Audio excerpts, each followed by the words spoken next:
Hello, स्वागत है आपका भारतीय ट्यूटोरियल में। तो आज हम अभ्यास प्रश्न लेकर आए हैं दशमलव भिन्नों पर आधारित। दशमलव भिन्नों पर आधारित कुछ प्रश्न यहाँ देखिए हम आज सॉल्व करने वाले हैं।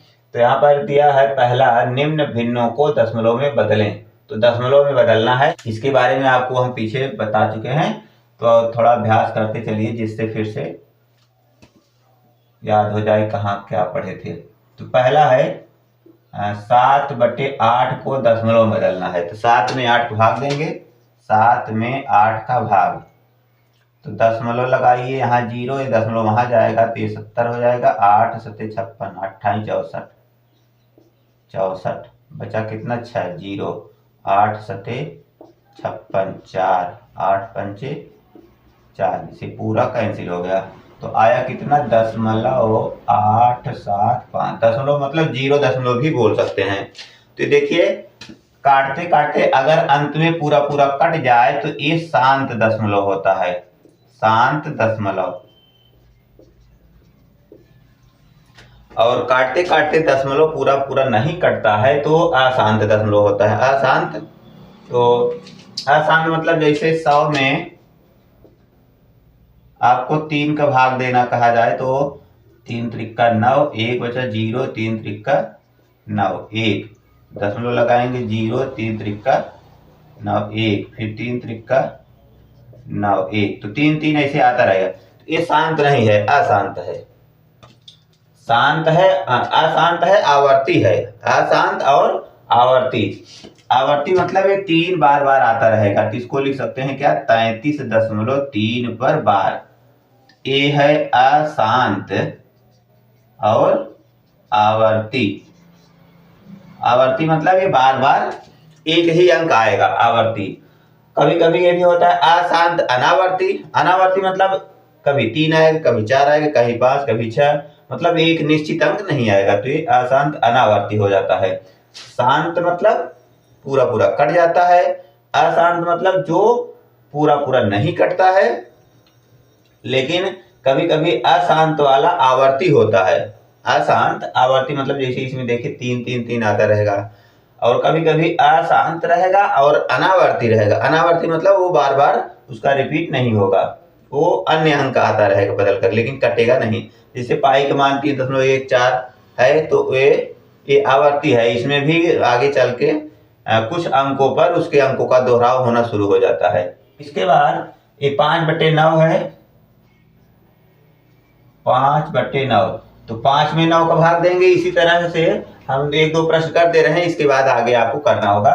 5/9 का मतलब क्या है, 5 में 9 का भाग दिया जाए। तो यहाँ दशमलव लगाकर 0 बढ़ाएंगे तो 50 हो जाएगा। ये दशमलव वहां गया, 50, 9 पचे 45,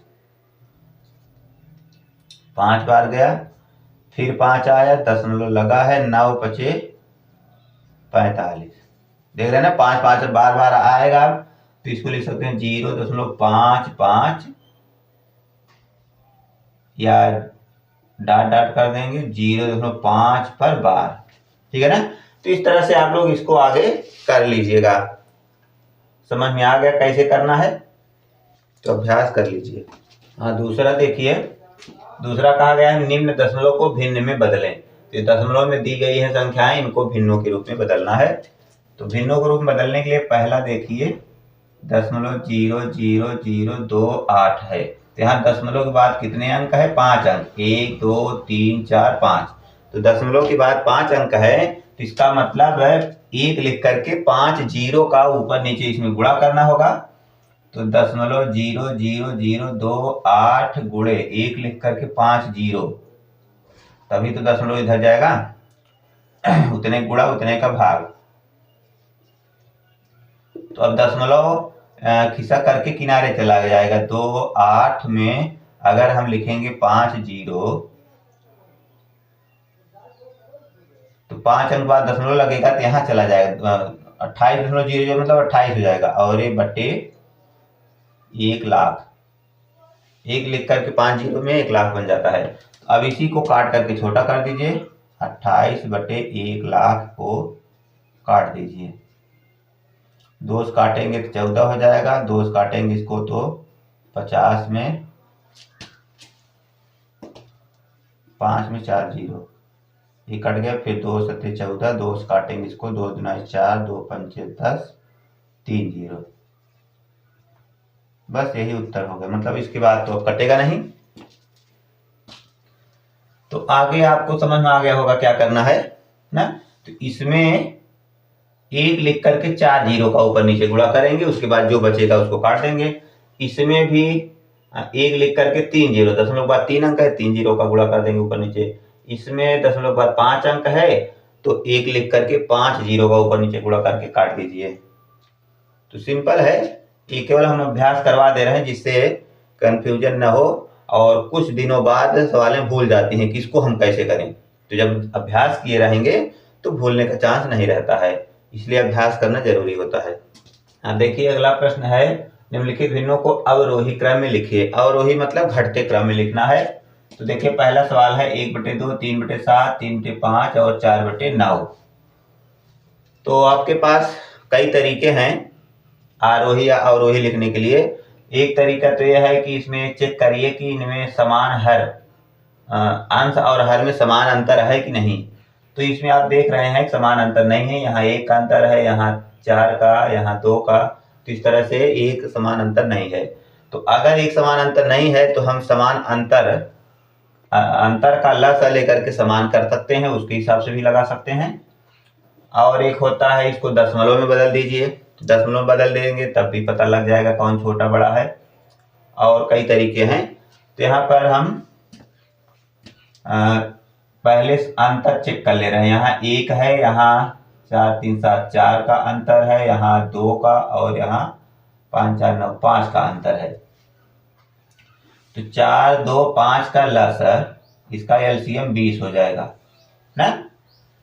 तो 20 का यहाँ हम गुणा करेंगे, 20 के 20 हो जाएगा। तो 20 का गुणा इसमें होना चाहिए, इसका मतलब अंश में भी होगा, तो ये हो गया 20।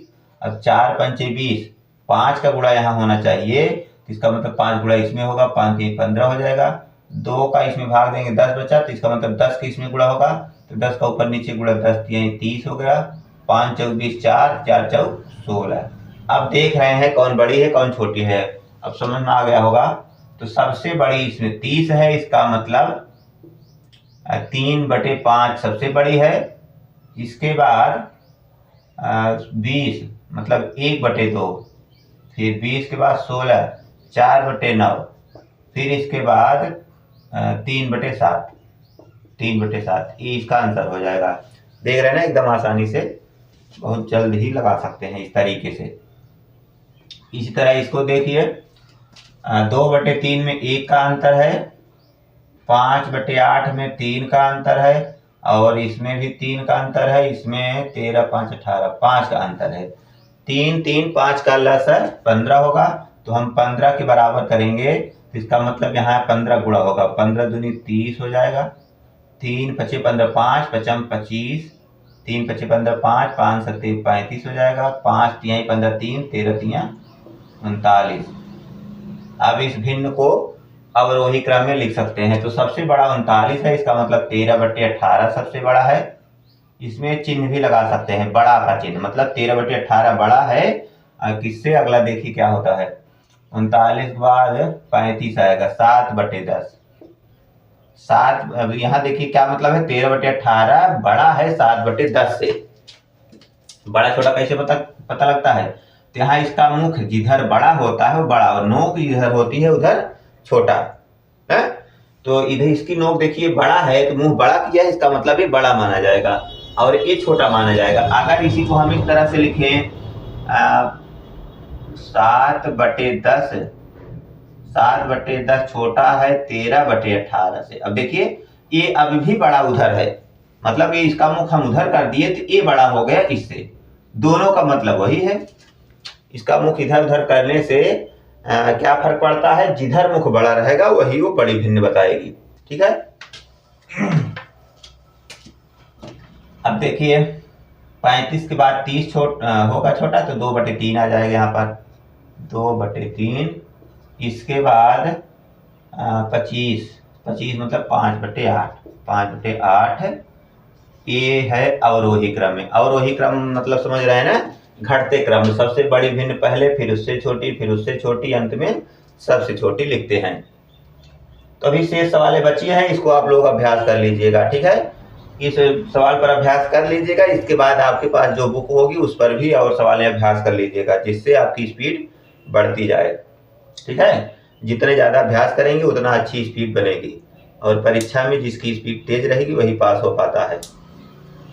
हाँ देखिए, अगला प्रश्न है, निम्नलिखित भिन्नों को आरोही क्रम में लिखिए। आरोही मतलब बढ़ते क्रम में, आरोही मतलब बढ़ते क्रम में। तो सबसे पहले छोटा रहेगा, उसके बाद बड़ा, उसके बाद बड़ा, फिर अंत में सबसे बड़ा।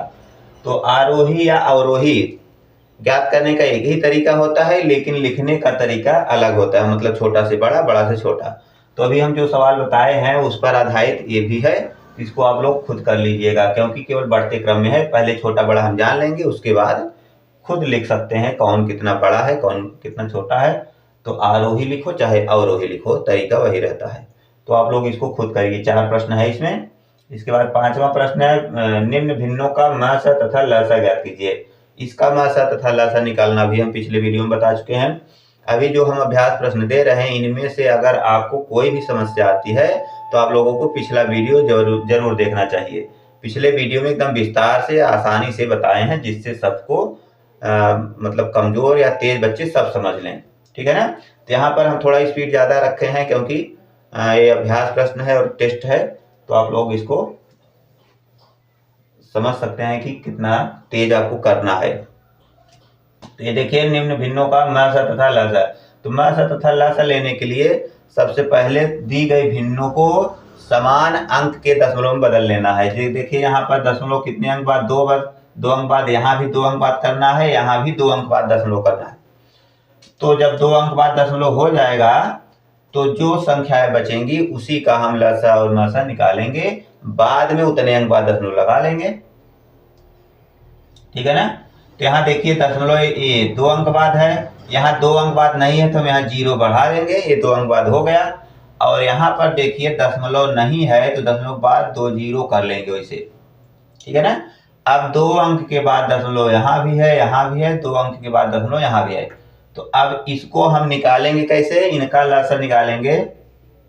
लस आपको निकालना है 222, 33, 30 और 3700 का। इन संख्याओं का लसा निकालेंगे। अब इनको लसा निकालेंगे, जो उत्तर आएगा उसमें तो दशमलव रहेगा नहीं, तो हम दशमलव कहाँ लगाएंगे, 2 अंक बाद दशमलव लगा लेंगे। मान लीजिए हम इसी का सवाल लगा लिए और हमें उत्तर आया 4580। सही नहीं है, लेकिन हम मान ले रहे हैं कि यही उत्तर है। तो अगर ये उत्तर आ गया है तो हम दशमलव अब इसमें कहाँ लगाएंगे, क्योंकि इसमें 2 अंक बाद था तो हम यहाँ 2 अंक बाद लगा लेंगे, 45.80 हो जाएगा, ठीक है ना। तो सबसे पहले आपको इसको दशमलव समान अंकों के बाद बदल लेना है। उसके बाद जो संख्याएं बचेंगी हम दशमलव छोड़ देंगे, दशमलव छोड़ देंगे तो जो संख्याएं बचेगी उसी का लसा या मासा निकालेंगे। बाद में उत्तर में दशमलव हम इसके अंक के आधार पर लगा लेंगे। अगर 2 अंक बाद है तो हमें उत्तर में 2 अंक बाद लगाएंगे, अगर इसमें 3 अंक बाद है तो हम 3 अंक बाद लगाएंगे, 1 अंक बाद है तो 1 अंक बाद लगाएंगे। समझ में आ गया। तो इस तरह से आप लोग इसको हल कर लीजिए। इसका भी वीडियो हम पिछली क्लास में बना चुके हैं, तो आप लोग उसको देख लीजिएगा अगर इसमें समस्या हो तो इसमें भी 4 प्रश्न है, चारों को आप लोग समान अंकों के रूप में बदल लेंगे तो आसानी हो जाएगी। यहाँ देखिए 3 अंक बाद, एक में 3 अंक बाद दशमलव है, इसका मतलब सब में 3 अंक बाद दशमलव रखना ही पड़ेगा, ठीक है। तो आप लोग ऐसे अभ्यास करिए। तो यहाँ देखिए हम यहाँ लिए हैं कुछ उदाहरण जोड़ और घटाना का। तो जोड़ और घटाना भी आप लोगों को बता चुके हैं, जोड़ घटाना की सवालें लगा सकते हैं आसानी से। तो इसमें दिया गया है 6.4537, ये 8.9, 18.6, 215.035, 31 प्लस 6.69 के जोड़ का मान क्या होगा। तो आपको ध्यान देना होगा, जोड़ते समय या घटाते समय दशमलव को समान अंकों के रूप में एक सीध में रखा जाता है, जिससे उनको समान अंक समान जगह जहां है वहीं जुड़े, नहीं तो कभी कभी उल्टा रख देंगे तो उल्टा जुड़ जाता है। तो इस बात का ध्यान रखेंगे तो जोड़ और घटाना में कभी नहीं फंसेंगे, ठीक है ना। तो देख लीजिए हम पहला बता दे रहे हैं इसको 6.45 3 7 है, इसमें जोड़ना है आपको 0.89। तो दशमलव को दशमलव के सीध में रखेंगे, 8 9 इधर रहेगा, इधर जो अंक घट बढ़ रहा है छोड़ दीजिए। इसके बाद 18.6 है, 18.6 लिखेंगे, फिर 215, तो 215.035, फिर 31 है, 31 मतलब 31.00 कर सकते हैं ना, यहाँ दशमलव नहीं है तो जीरो तो लगा सकते हैं। इसके बाद 0.69, तो 0.69 देख रहे हैं ना, दशमलव को हमेशा सीध में रखना पड़ता है, तभी जोड़ घटाना सही हो पाएगा। अब दशमलव के इधर देखिए 4 अंक है, तो सब में 4 अंक बना लीजिए जिससे जोड़ने में आसानी हो। तो यहाँ 2 अंक है तो 2 जीरो बढ़ा लो, यहाँ 1 ही अंक है तो 3 जीरो बढ़ा लेंगे। इसके बाद यहाँ 3 अंक है तो 1 जीरो, और यहाँ भी हम 4 अंक कर लेंगे, और यहाँ 2 अंक है तो 2 जीरो। अब देखिए सब में समान अंक हो गया, दशमलव के बाद जीरो घटाओ या बढ़ाओ तो अपने मन का है। तो अब जोड़ेंगे 7, लास्ट में 7 है, इसके बाद दूसरा अंक जुड़ेगा 5 3 8, अब तीसरा अंक जुड़ेगा 9 3 12 12 9 21 5 26 हासिल 2 6 2 8 6 14 14 8 22 4 26 हासिल 2, और 2 में 1 जुड़ेगा 3 5 8 8 16 6 22, और हासिल 2 3 5 1 6 1 7, और ये 2 272.6688। यहाँ अंक हम दशमलव जो है उसकी सीध में उतार लेंगे, ये उत्तर हो गया। देख रहे हैं ना, केवल लिखने का तरीका अगर आपको मालूम है तो जोड़ घटाना में नहीं फंसेंगे, सीधा लिखिए, ठीक है ना। इस तरह से इसको भी घटाएंगे, 7 लिखा गया है तो यहाँ 7.00 कर लेंगे 4 अंक बाद, उसके बाद घटाने की प्रक्रिया जैसे सामान्य घटाना होता है उस तरह से घटा लेंगे। तो जोड़ घटाना आपको समझ में आ गया होगा, न समझ में आया हो तो पिछला वीडियो जरूर देखिएगा, हम जोड़ घटाना के बारे में उसमें विस्तार से समझा दिए हैं, जोड़ घटाना गुणा भाग सब बताए हैं, तो आपको केवल पिछला वीडियो देखने की जरूरत है। और देख लिए हो तो अच्छी बात है, आप इसको अभ्यास आसानी से कर सकते हैं। सबको हल कर लीजिए, हल करने के बाद जो उत्तर आए तो उसको आप कमेंट में जरूर करिएगा, हाँ ये सवाल इस टाइप की आ रही है, इसका उत्तर आ रहा है या नहीं आ रहा है, कुछ समस्या हो रही है तो उसको लिखेंगे कमेंट में, तो हमें समझ में आ जाएगा कि आपको समस्या हो रही है कि नहीं हो रही है, ठीक है ना। तो अगला प्रश्न देखिए, गुणनफल ज्ञात कीजिए। गुणा के अभ्यास के लिए हम यहाँ प्रश्न लिख दिए हैं, तो इसको आप लोगों को अभ्यास करना है। इसके बाद इसमें है भागफल ज्ञात कीजिए, तो आपको इससे भाग ज्ञात करना होगा, भागफल ज्ञात करना है। तो इसमें से हम एक एक सवालें बता दे रहे हैं जिससे आपको आसानी हो। तो इसमें हम ये दूसरा बता दें, क्योंकि इसमें दोनों में दशमलव है, इसमें तो पहले में दशमलव है दूसरे में नहीं है, इससे ज़्यादा बढ़िया रहेगा।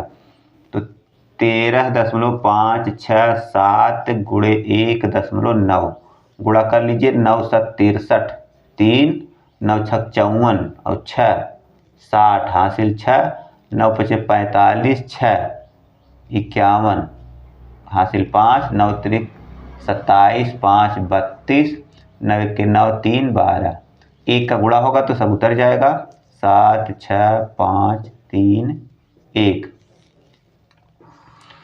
जोड़ेंगे 3 7 में 0 जोड़ेगा 7 6 1 7 5 2 7 3 2 5 1 1 2, तो गुणा हो गया। देख रहे हैं ना, दशमलव वाले गुणा में साधारण गुणा में कोई अंतर नहीं होता है, गुणा सीधा सीधा करते चलिए। लास्ट में आपको ध्यान देना होता है, दशमलव इसमें कई अंक बाद है, 3 अंक बाद, इसमें दशमलव 1 अंक बाद, तो 3 1 4 अंक बाद लगाएंगे, 1 2 3 4 अंक बाद दशमलव यहाँ लग जाएगा। देख रहे हैं ना, एकदम सिंपल है गुणा। आपको केवल जैसे साधारण गुणा करते हैं वैसे गुणा करते चलिए। दशमलव लगाते समय ध्यान देना है, नीचे कितने अंक बाद दशमलव है, ऊपर कितने अंक बाद है, सबको जोड़ करके उतने अंक बाद लगाइए। तो नीचे देखिए 1 अंक बाद दशमलव था, और यहाँ 3 अंक बाद, 3 1 4 अंक बाद दशमलव लगा देंगे, बस काम हो गया। तो इस तरह से आप लोग गुणा करके अभ्यास कर लीजिए, इसमें केवल दशमलव लगाने से ही मतलब रहता है। इस तरह से इसमें भाग में भी है, भाग में देखिए इसका भाग 96.555 भागे 41 है, तो इसमें तो दशमलव नहीं है, इसका भाग इसमें हम आसानी से दे लेंगे। जिसमें भाजक में दशमलव होता है उसको भाग देने में थोड़ा दिक्कत होती है लोगों को। तो पहले इसमें हम ये वाला सवाल बता दे रहे हैं, 256 भागे 16 है, 256 भागे 1.6 है, मतलब दूसरी सवाल तो देखिए यहाँ दशमलव है तो 1.6 मतलब 1.6 का पहाड़ा आप पढ़ नहीं पाएंगे, इसलिए यहाँ से दशमलव हटाना है। तो दशमलव हटाने के लिए ऊपर नीचे 10 का गुणा करेंगे। 10 का गुणा कहाँ क्यों करेंगे, क्योंकि दशमलव के बाद एक अंक है तो 1 0 मतलब 10 का गुणा करेंगे। दशमलव के बाद इसमें देखिए 3 अंक है, इसका मतलब 3 0 1000 का गुणा होगा। और इसमें देखिए 100 का गुणा होगा। और इसमें देखिए 1 लिख करके 4 0 मतलब 10,000 का गुणा होगा। तो इस तरह से ऊपर नीचे गुणा करके भाग देंगे। तो यहाँ तो दशमलव नहीं है। अब देखिए इसको आगे क्या करेंगे, 256 बटे 1.6 गुणे 10 बटे 10, 10 का गुणा ऊपर 10 का गुणा नीचे। तो हो गया 256 में 1 0 और यहाँ हो गया 160 में एक अंक बाद दशमलव लगाएंगे तो ये हो गया 16।